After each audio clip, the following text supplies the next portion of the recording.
जय हिंद दोस्तों, स्वागत है आपका आपके अपने YouTube चैनल जीएस केंद्र में।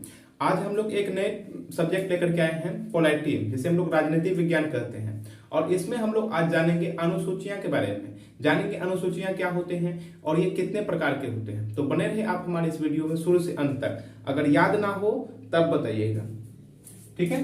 ये जो है पोलाइटी, ये संविधान का ही एक हिस्सा है, भाग है, ठीक है। पोलाइटी एक विषय, पोलाइटी, इसमें हम लोग जो है पोलाइटी में राजनीतिक विज्ञान में अनुच्छेद के बारे में चर्चा करते हैं। किसके बारे में? अनुच्छेद के बारे में, ठीक है। तो हमारे जो भी भारतीय संविधान है उसमें 395 अनुच्छेद है। कितने अनुच्छेद हैं? 395 अनुच्छेद। और इसको 22 भागों में बांटा गया है। कितने भागों में? 22 भागों में। और अनुसूची की बात करें तो अभी वर्तमान में अनुसूची है 12। कितनी अनुसूचियां हैं? 12 अनुसूचियां वर्तमान में, ठीक है। लेकिन पहले 8 ही था, इसलिए हमने यहाँ पर 8 ही लिखा है।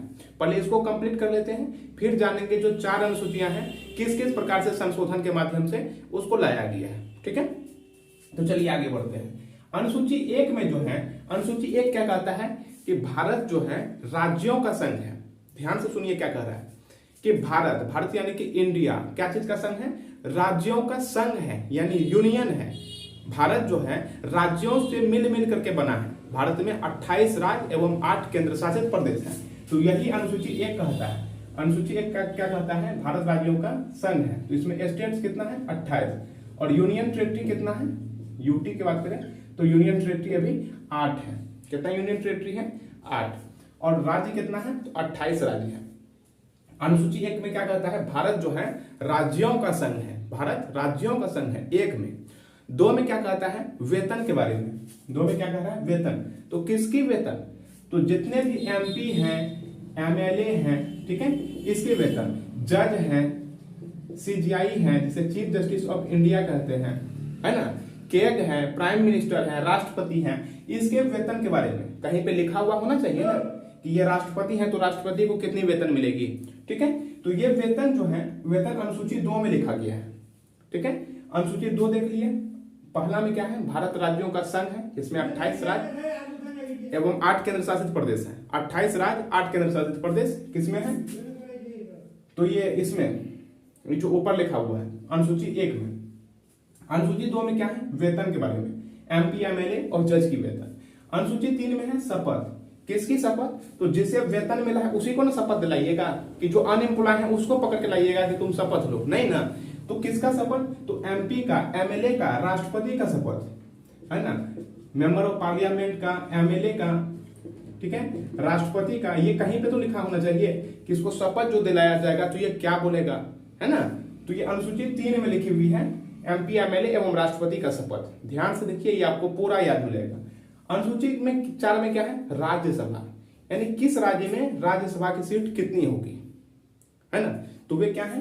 राज्यसभा। जैसे कि बिहार में जो है लोकसभा का सीट है 40। बिहार में लोकसभा की सीट कितनी है? 40। राज्यसभा की सीट कितना है? 16। राज्यसभा की सीट कितना है? 16। तो ये जो है राज्यसभा अनुसूची 4 में जो है ये बताता है किस राज्य में कितनी राज्यसभा है, ठीक है।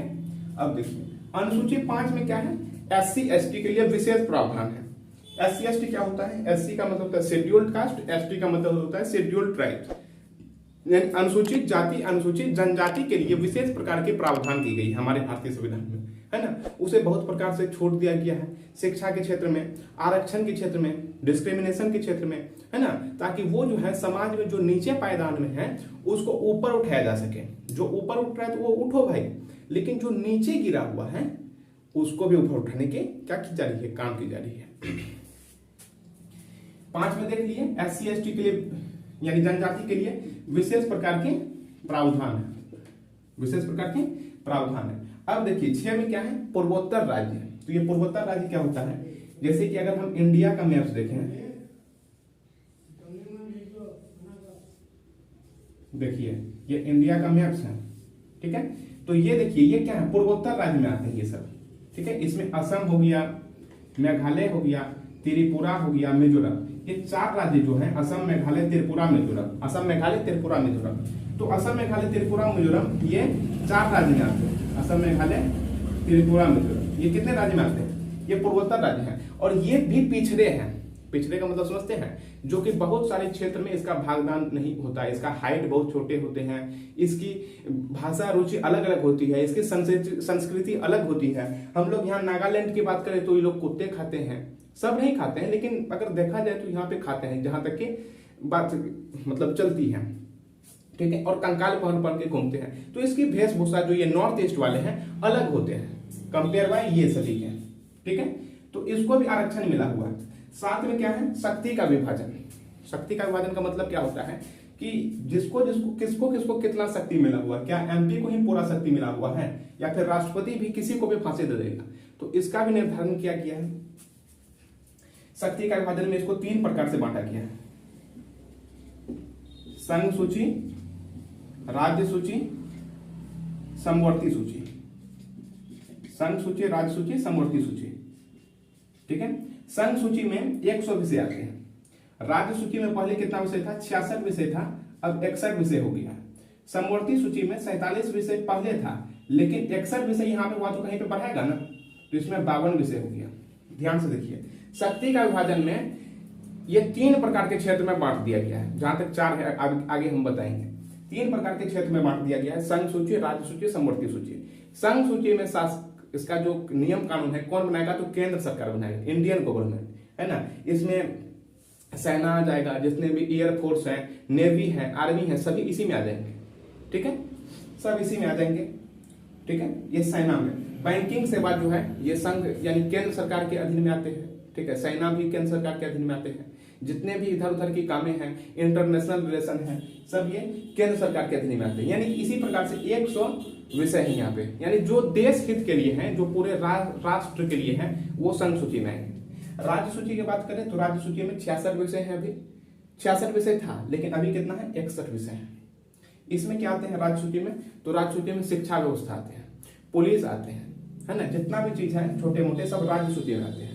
अगर हम लोग समवर्ती सूची की बात करें तो समवर्ती सूची में 47 विषय था, लेकिन अब 52 हो गया। क्यों हो गया, तो इससे 5 विषय घटाया गया।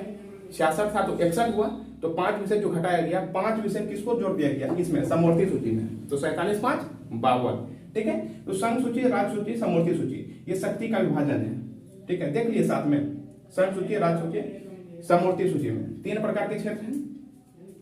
लेकिन और एक क्षेत्र है, 7 का ही एक और क्षेत्र है, 7 का 4, इसको कहते हैं अपशिष्ट सूची। अपशिष्ट सूची, अपशिष्ट सूची का मतलब क्या होता है कि इसमें अनदर चीज को रखा गया है कि अगर भविष्य में कुछ इस प्रकार की खोज हो गई, इस प्रकार की विज्ञान ने कुछ विकसित कर लिया, जिसको ना ही संघ सूची बोलेगा कि हम रखेंगे, है ना, सेंट्रल गवर्नमेंट कहेगी हम रखेंगे, और फिर बिहार सरकार बोलेगी ना हम रखेंगे, महाराष्ट्र की सरकार बोलेगी हम रखेंगे, तो इसको किस में रखा जाएगा, अपशिष्ट सूची में। और इसमें हमेशा जो कानून है कौन बनाएगी, तो सेंट्रल गवर्नमेंट यानी कि केंद्र सरकार ही कानून बनाएगी, केंद्र सरकार ही इसमें कानून बनाएगी, ठीक है। किसमें, अपशिष्ट सूची में कौन बनाएगा कानून, केंद्र सरकार। इसमें क्या आएगा, तो इसमें सोशल मीडिया जितने भी हैं, सोशल मीडिया सब आ जाएगा इसमें, ठीक है। जितने भी विज्ञान से रिलेटेड है सब आ जाएगा।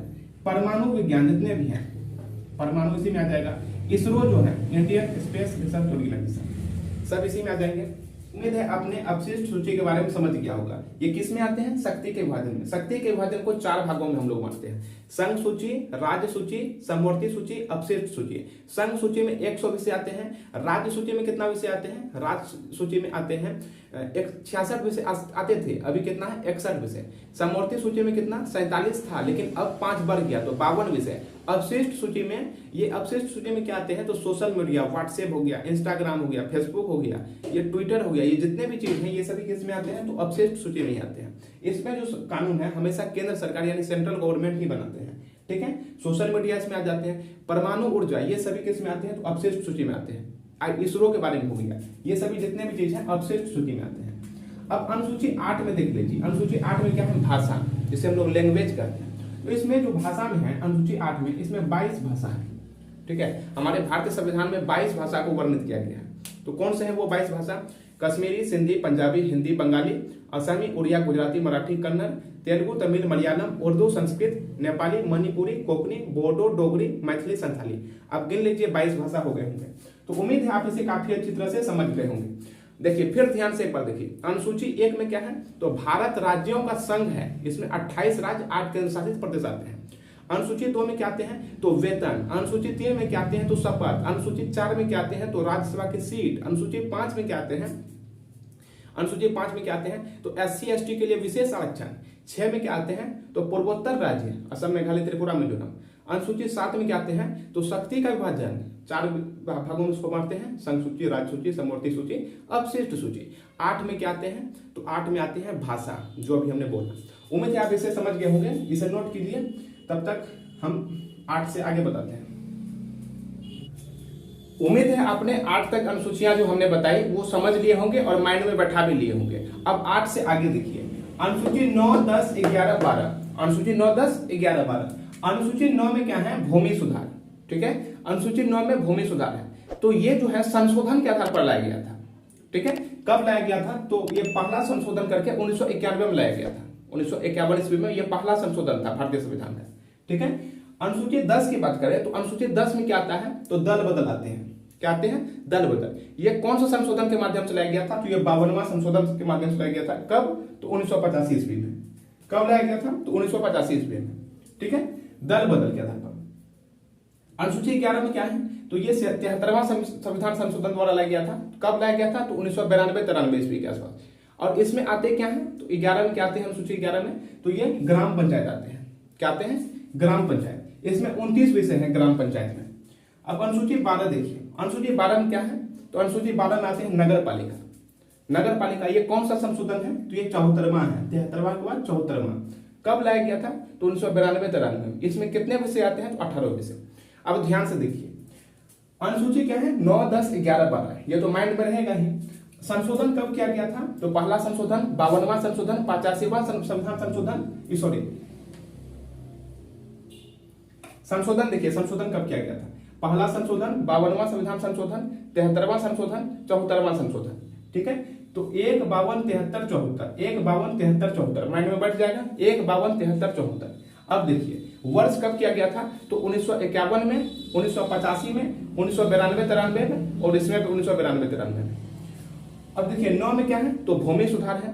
10 में क्या है, दल बदल है। 11 में क्या है, ग्राम पंचायत है। 12 में क्या है, नगर पालिका है कि नहीं है। 9 में भूमि सुधार, 284 विषय आते हैं। 10 में क्या है, तो दल बदल है। दल बदल मतलब कि अगर कोई एक पार्टी से जीत गया है और दूसरे पार्टी में जाता है तो उसकी सदस्यता खत्म हो जाएगी, यही होता है दल बदल। और भूमि सुधार क्या है, तो जब भारतीय आजाद हुआ था भारत, ठीक है, 1947 में, उसके बाद भारतीय में पूरे जमींदारी प्रथा छा गई थी, तो उसी को समाप्त किया गया ये भूमि सुधार के माध्यम से।